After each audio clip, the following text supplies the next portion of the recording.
اللهم صل على سيدنا محمد يا رب صل وسلم دائما ابدا على حبيب. بہت ساری چیزیں ایسی ہیں جس میں انسان کو اگر خدا کی طرف سے گائیڈنس نہ ملے تو اس کے کانسیپٹ کلیئر نہیں ہو سکتے. سمجھتے ہو؟ کیونکہ یہ ان چیزوں کا تعلق مشاہدے سے نہیں ہے. اس میں خدا کی طرف سے جب سے گائیڈنس نہیں ملے گی آپ کے کانسیپٹ کلیئر نہیں ہو سکتے. جبکہ ان چیزوں میں کانسیپٹ کو کلیئر کیے بغیر آپ کے لیے زندگی کا ایک قدم گزارنا بھی مشکل ہوتا ہے, ایک لمحہ گزارنا بھی مشکل ہے. ان میں سب سے پہلا کانسیپٹ آپ دنیا میں آئے کیوں. دیکھو, جس کو دنیا ایک سفر ہے نا, جس کو منزل کا پتہ نہ ہو وہ سفر میں صحیح سمت میں جا سکتا ہے بھائی. پہلے بس میں بیٹھنے سے پہلے آپ نے سوچنا ہے منزل کہاں ہے, جانا کہاں ہے. آپ کو پتہ ہی نہیں جانا کہاں ہے تو آپ تو حیران پریشان ٹھوکریں کھاتے رہو گے. آپ کبھی اس بس میں بیٹھو گے, کبھی اس بس میں بیٹھو گے, کبھی ادھر بیٹھو گے, کبھی ادھر. تبھی یہ جو ایتھیسٹ لوگ ہیں نا, جو مذہب کو فالو نہیں کرتے, ان کی زندگی انتہائی ڈپریشن سے بھری ہوئی ہوتی ہے. ان کو پتہ ہی نہیں ہے کہ یعنی ہماری زندگی کا مقصد کیا ہے. چند دن عیاشی کرتے ہیں, اس کے بعد ان کا بڑھاپا آپ دیکھو. اور یہ ریسرچ ہے, تحقیق ہے کہ زیادہ تر لوگ خودکشی کرنے والے وہی ہوتے ہیں جو مذہب کو فالو نہیں کرتے. زیادہ تر وہی ہوتے ہیں, ڈپریشن میں چلے جاتے ہیں نا جب آپ کا کوئی منزل ہی نہیں ہے, غلط چیز کو منزل بنائی ہوئی آپ نے.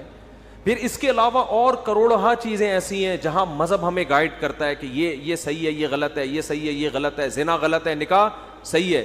باپ بھی ہوتا ہے بچوں کا, سنگل مدر بولو نہیں ہوتی. وراثت اولاد میں جائے گی, کتوں میں نہیں جائے گی. اگر آپ کی مذہب کی گائیڈنس نہ ہو تو وراثت کہاں جا رہی ہے؟ کتوں میں جا رہی ہے وراثت. یعنی یہاں تک انسان کی بدحالی ہو گئی ہے کہ پیدا ہونے والا بچہ وہ ریاست کا بچہ پہلے, والدین کا بعد میں. نہیں آ رہی سمجھ میں؟ ریاست اس کے لیے قانون سازی کر رہی ہے. ہمارے ہاں ہمارے بچے ہمارے پہلے ہوتے ہیں, ریاست کے بعد میں ہوتے ہیں. گوروں کے ہاں ریاست کی پراپرٹی ہے یہ جو نیشن ہے, یہ والدین کی پراپرٹی نہیں ہے. اتنی بدحالی ہو گئی کیونکہ گائیڈنس نہیں ہے. تو ابھی میں اس پہ, میرا یہ ٹاپک نہیں ہے, اس میں تو میں کئی دفعہ بیان کر چکا ہوں کہ کن چیزوں میں انسان کو گائیڈنس کی ضرورت ہے. مذہب کے علاوہ کسی کا باپ بھی وہاں گائیڈنس کر نہیں سکتا, اور وہ گائیڈنس اسلام کے علاوہ کسی کے پاس نہیں ہے. تبھی قرآن کہہ رہا ہے کہ قرآن وہ کتاب ہے الفرقان, جو حق اور باطل یعنی وہ مسائل جن میں انسان کنفیوز ہے کہ صحیح کیا ہے غلط کیا ہے, ان میں فرق کرتا ہے اور فارغ نہیں ہے. فرقان کا مطلب ایسا فرق کر کے بتاتا ہے کہ دودھ کا دودھ اور پانی کا پانی کر دیتا ہے. وہ ایسی گائیڈنس ہے کہ جب تم الحم سے لے کے والناس تک نیوٹرل ہو کے قرآن پڑھو گے تو تمہیں پتا چل جائے گا صحیح کیا ہے اور غلط کیا, اور ایسا پتا چلے گا کہ دودھ کا دودھ اور پانی کا پانی ہو جائے گا. ایسے کانسیپٹ کلیئر ہو جائیں گے تمہارے. دعویٰ بھی کرے گا قرآن, اور ان دعووں کے ایسے دلائل کی انبار لگائے گا کہ قرآن کیا کہتا ہے, وَإِذَا سَمِعُوا مَا أُنزِلَ إِلَى الرَّسُولِ تَرَىٰ أَعْيُنَهُمْ تَفِيضُ مِنَ الدَّمْعِ, کہ جب یہ غیر مسلم عیسائی جو نیوٹرل ہیں, بالکل اسلام دشمن خامخواہ کا بغض حسد نہیں ہے, نیوٹرل لوگ ہیں, جب یہ قرآن کی تلاوت سنتے ہیں ایسے کانسیپٹ کلیئر ہوتے ہیں کہ اے مخاطب تم دیکھو گے خوشی سے ان کی آنکھوں سے آنسو نکلتے ہیں, اور ایسے آنسو نکلتے ہیں کہ تمہیں لگے گا آنکھیں بہی چلی جا رہی ہیں. یعنی اتنے آنسو کہ گویا آنکھیں بہنا شروع ہو گئی ہیں. تفیض من الدم, تم ان کی آنکھوں کو دیکھو گے کہ وہ آنسوؤں سے بہ رہی ہیں. مما عرفوا من الحق, اس لیے کہ حق ان کے سامنے واضح ہو جاتا ہے.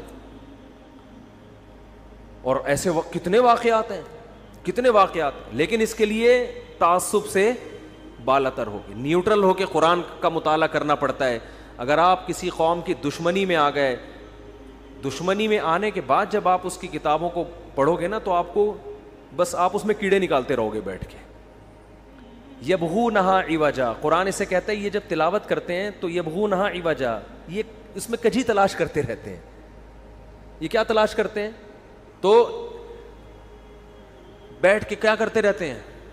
اعتراض نکالتے رہو. جیسے وہ چھوڑو ابھی تو کتابوں سے نا, تو جب آپ پازیٹیو سوچتے ہیں, نیوٹرل ہو کے سوچتے ہیں, حقیقت میں لبرل بن کے سوچتے ہیں آپ, تو آپ کو پتہ چلے گا بھائی قرآن کے علاوہ کسی اور کے پاس سیدھا راستہ ہے ہی نہیں گائیڈ کر سکتا. آج تک دنیا یہی فیصلہ نہیں کر سکی کہ شراب پینی چاہیے کہ نہیں پینی چاہیے, یہی فیصلہ نہیں ہو سکا. پی رہے ہیں. آج ایک خاتون نے مجھے بتایا کہ ان کے میاں نے, انہوں نے اپنے میاں سے طلاق لی. کس بیس پہ لی ہے؟ میاں پیتے تھے. میاں کیا کرتے تھے؟ پیتے تھے. جب پی کے ٹن ہوتے تھے تو آپ کو پتہ ہے پھر ٹن آدمی تو چاقو بھی مار سکتا ہے. تو انہوں نے بہت سمجھایا چھوڑ دو. اس نے کہا میں غریبوں والی شراب نہیں پیتا, میں برانڈ پیتا ہوں, اچھی شراب پیتا ہوں. دلیل ہے؟ دلیل تو یہ بھی ہے. تو یعنی عقل ہر چیز میں آپ کو کیسے گائیڈ کرے گی بھائی؟ آپ چرس کے فضائل مناظرہ کر لو کسی چرسی سے, آپ اس سے مناظرہ نہیں جیت سکتے.